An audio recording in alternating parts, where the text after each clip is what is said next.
Magandang araw at welcome sa Weekend Review. Nagsimula ang linggo sa Sulu kung saan ininspeksyon ng Pangulo ang Regional Mobile Force Battalion at pinangunahan ang turnover ng mga nakumpiskang high-power loose firearms, bahagi ng patuloy na kampanya upang mapanatili ang kapayapaan at seguridad sa lalawigan. Kasunod nito, inilapit ng pamahalaan ang programang Bawat Bayan Makikinabang sa mga komunidad sa Sulu at Zamboanga Peninsula sa pamamagitan ng pamamahagi ng bigas, scholarship assistance at suporta sa mga barangay para sa mga proyektong kailangan mismo ng kanilang mga mamamayan. Sa Zamboanga City, ilinunsad din ang ikatlong DSWD Walang Gutom Kitchen sa bansa upang makapagbigay ng libreng masustansyang pagkain at iba pang serbisyong panlipunan sa mga pamilyang higit na nangangailangan.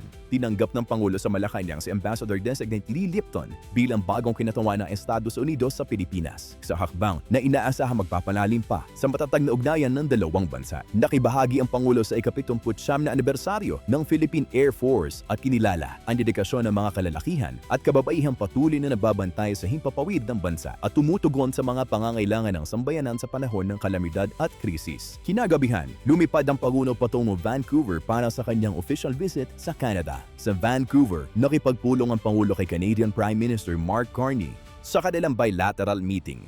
Opisyal na itinaas ang Pilipinas at Canada ang kanilang relasyon tungo sa isang strategic partnership, hudyat ang mas malalim na kooperasyon sa ekonomiya, seguridad at people-to-people ties. Bilang bahagi nito, dinagdaan ng dalawang bansa ang Joint Declaration of Intent Concerning Energy and Natural Resources Cooperation at ang Joint Declaration of Intent Concerning Labor and Migration Cooperation. Dilagdaan din ang Memorandum of Understanding on Tourism Cooperation at ang Memorandum of Understanding on Cultural Cooperation. Pagkatapos ng bilateral meeting, magkasamang bumisita sina Pangulong Marcos at Prime Minister Carney sa isang Jollibee branch sa Vancouver, isang pagkilala sa pagumpay ng isang tatak na pinagmamalaki ng mga Pilipino sa buong mundo. Nagsimula ang araw sa isang high-level roundtable discussion sa pagmimina, critical minerals at clean energy kung saan pinangunahan ng Pangulo ang pakikipagpulong sa mga Canadian industry leaders upang panakasin ang pamumuhunan sa sektor at tiyaking responsable at napapakinabangan mabuti ang likas na yaman ng Pilipinas. Kasunod nito, nakipagpulong ang Pangulo sa B2 Gold at Oceana Gold upang talakayin ang pagpapalawak ng kanilang operasyon sa Pilipinas. Nasaksihan din ng Pangulo ang paglagda ng Memorandum of Understanding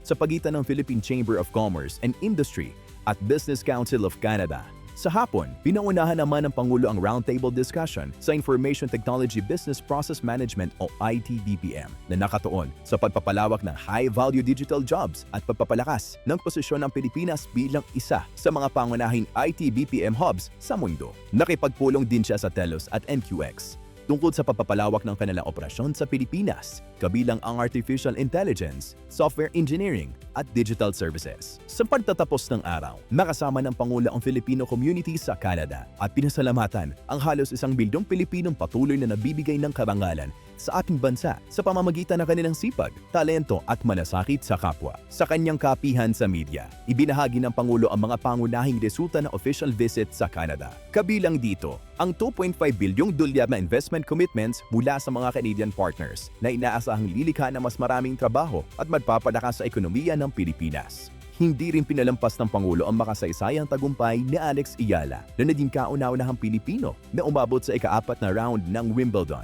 Tinawag niya itong inspirasyon sa kabataang Pilipino. Bago umuwi ng bansa, nagpasalamat din ng Pangulo sa mga kawani ng Philippine Embassy at Consulate sa Canada at sa lahat ng tumulong sa matagumpay na pagbisita.